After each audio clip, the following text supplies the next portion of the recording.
So here's the deal. There is a lot of conversation happening on mainstream media from my delegate colleagues on the other side of the aisle. And they're really hyping up the bills that have been introduced by various delegates in the Democratic Party and making this very wild assumption that, one, the governor endorses every piece of policy that has been introduced. Factually incorrect. I did not vet any of my pieces of legislation that I introduced with the governor. So, I mean, technically, she wasn't even the governor when I introduced them. So there's that. But they're also making the assumption that every piece of policy is also fully endorsed by the entirety of the party. And the reality is, we all come to the General Assembly with our own individual ideas, with our own concept to serve our constituents in our districts. That does not mean that we are uniformly and unilaterally going to agree with each other. That does not mean that every bill that gets introduced, because it's introduced by a Democrat, is going to get across the finish line, get out of the House, hell, even get into a subcommittee to be voted on, okay? This assumption is so wild, and so wild, in fact, that our current president said this. Glenn was a friend of mine, Glenn Youngkin, and worked so hard on cutting taxes. He didn't. This woman came in and in one swoop, she raised everything up higher than it ever was. I don't understand it. I mean, people voted for Democrat, but she came in and she raised, and I'll work with her like I work with everyone else, but she came into Virginia, raised everything to a point like taxes that nobody ever even heard of before. No, she hasn't. And I don't understand. How do people get elected with this kind of philosophy? This is only in the very modern age. You know, I grew up and I've always heard politicians will cut taxes, will cut taxes. He also goes on to say at the end, they win because they cheat. We didn't. The reality is, every special election, Virginia's elections, New Jersey's elections, New York's elections, California's election, every election that has happened over the last year and some change since this man has been in office have overwhelmingly gone to the Democratic Party because people are really concerned about what is happening. There's a lot of things to be concerned about. And we just saw last night in a special election for a Senate race that went to Trump 17 points in 2024, just went to the Democratic candidate for the state Senate in Texas, in one of the reddest states. So, I mean, the evidence is clear. People are not happy with the actions of this administration. The bills that have been introduced do not mean that the governor who just got elected and who has been in office all of 2 weeks and a day has endorsed them, let alone looked at them, let alone made them a reality as the president is acclaiming here. She hasn't signed a single piece of legislation because nothing has crossed over to the other side of the General Assembly, and many things haven't even been docketed to get a singular vote on them. One of the biggest ones that is the talking point is a bill that was introduced with the possibility of expanding sales tax on certain services, say like subscriptions that you use for like Netflix or whatever. That bill has not been docketed. The bill has not been docketed. There's not been a single vote taken on that bill.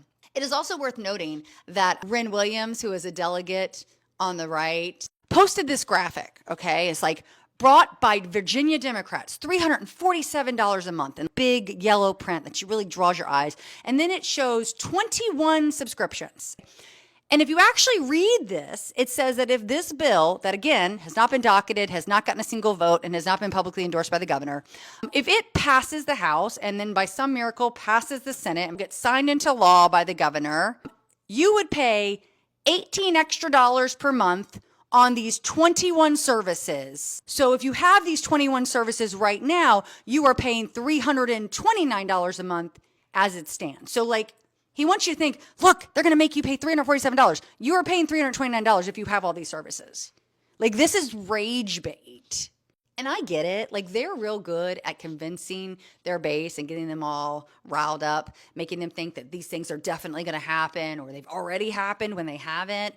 So much so that when we do introduce really solid policy that is, you know, something that they actually support, they won't even own that fact. And let me give you an example. On Friday, my seatmate and fellow friend and delegate, Lily Franklin, introduced a piece of legislation that is going to allow us to do a full study on the car tax and how much each locality is asking of their locality for car tax and how that would impact the state financially if we made those localities whole. Because what people don't understand is that the car tax is not a set rate no matter where you live. If you live in James City County, you pay a certain percentage of car tax. You can live in other parts of the state of Virginia and not have a car tax because your locality doesn't ask for it. It is at the discretion of the locality. So when Delegate Kilgore on the right got up after her bill was introduced on the floor and went on about if Democrats really cared about this, they would get rid of the car tax altogether. He is ignoring the fact that for the last 4 years, their governor did nothing in the budget to get rid of the car tax. Didn't even put a line item on it to do it. Didn't do it. The only idea that they introduced was a bill that would have had the state pay the localities, which guess what? That still impacts your taxes, make the localities whole for whatever they charge, all of these different amounts that are not uniform, that are not the same, and then have to decide, well, now they're picking a set amount. So in 2 years, when a locality says, hey, I need my car tax to be higher because we have needs that we need to meet, or hey, I don't need this much money now, we could lower the car tax. They can't, because the policy Republicans put forth didn't actually have an ability to address the fact that this is a local issue, not a state one. But they don't tell you that. They just stand up and they get their 2-minute clip of them rage farming against a really good piece of policy. I'm begging you, take the bare minimum effort and research these bills. See if they've been voted on. See if they have co-patrons on them. See if the governor has actually included it in her agenda, which she has publicly disclosed on her webpage. And you will find that a lot of the things that they are getting you all upset about are not things that are supported by the governor and are likely not things that are going to make it out of the General Assembly. Facts matter. I know that's hard to believe, and I know that you don't think that me as a Democratic member of the House cares about that, but facts matter. So I hope that helps.